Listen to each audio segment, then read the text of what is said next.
សួស្តីបងប្អូនទាំងអស់គ្នាថ្ងៃនេះឆាបាយគ្រឿងសមុទ្រម្រះត្រីញ៉ាំម្ដងចឹងសូមបងប្អូនទាំងអស់គ្នាតាមដានទស្សនាការឆាបាយម្រះត្រីគ្រឿងសមុទ្រទាំងអស់គ្នាដោយតទៅហើយជាដំបូងគឺយើងរៀបចំដាក់ផ្ទះឆាខ្ទឹមឲ្យវារាងពងកន្លះទឹកមកហើយនៅពេលដែលយើងឆាចង់ឆាឡើងឆារហូតដល់ទៅវារាងឡើងពងកន្លះហើយយើងក៏បន្ថែមគ្រឿងបន្ថែមទៀតដាក់ទឹកត្រីទឹកមកអាចំណាំជាមួយរបស់យើងកូរមកហើយតបមកដាក់ហើយបន្ទាប់ពីដាក់ទឹកត្រីមកយើងក៏ថែមប្រេងខ្យងបន្តិចទៀតមកបន្ទាប់មកក៏ចាក់រ៉ូឌីថែមមកល្មមមកយើងគិតថាល្មមមាត់យើងចង់ញ៉ាំប៉ុណ្ណា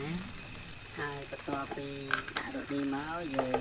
ក៏ថែមជាចេងបន្តិចស្ករសបន្តិចមកល្មមតាមចំណង់ចំណូលចិត្តរបស់យើងបងប្អូនហើយបន្ទាប់ពីយើងដាក់ទឹកត្រីដាក់រ៉ូឌីអំបិលស្ករប៊ីចេងទៅដូចខ្វះប្រេងខ្យងបន្តិចតែមកបន្តិចទៀតកូរវឹកទៅមកបន្ទាប់មកយើងឆាក្តៅទួបងប្អូនឆាក្តៅទួឲ្យវារាងស្អាតបន្តិចមកហើយក៏កូរឲ្យវាសព្វជាមួយនឹងគ្រឿងអំបិលស្ករប៊ីចេងបន្ទាប់មកដាក់គ្រឿងសមុទ្រចូលបងប្អូនដាក់ឆាវាឲ្យឆ្អិនសិនហើយដាក់គ្រឿងសមុទ្រហើយយើងកូរវាចាំទៅបងប្អូនកូរឲ្យវាសព្វសាច់ឲ្យវា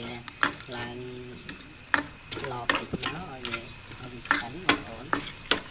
ហ្នឹងហើយបងប្អូនព្រោះអីថាបើសិនជាវាមិនឆ្អិនគឺយើងញ៉ាំអត់សាច់បងប្អូនហើយមានវារត់មួយចឹងណា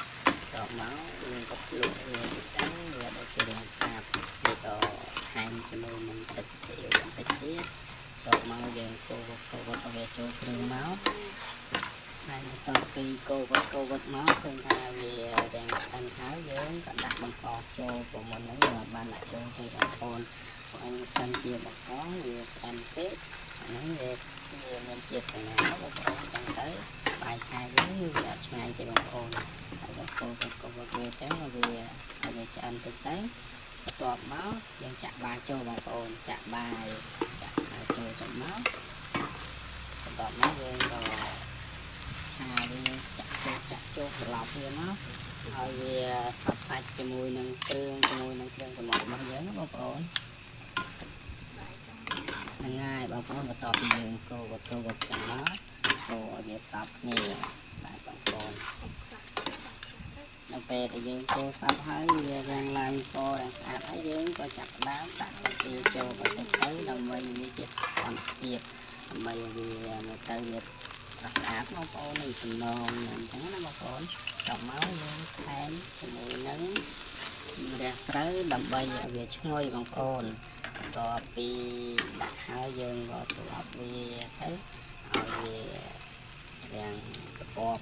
យ៉ាងទៅតិចទៅបងប្អូនឲ្យវាដើម្បីឲ្យវាមានជាតិឈ្ងុយបងប្អូនហើយយើងមើលទៅឃើញថាវាឆ្អិនល្មមហើយមើលទៅយើងក៏ដុសដាក់ចានមកបងប្អូនហើយអរគុណបងប្អូនដែលបានទស្សនាវីដេអូបាយជួបគ្នាវីដេអូ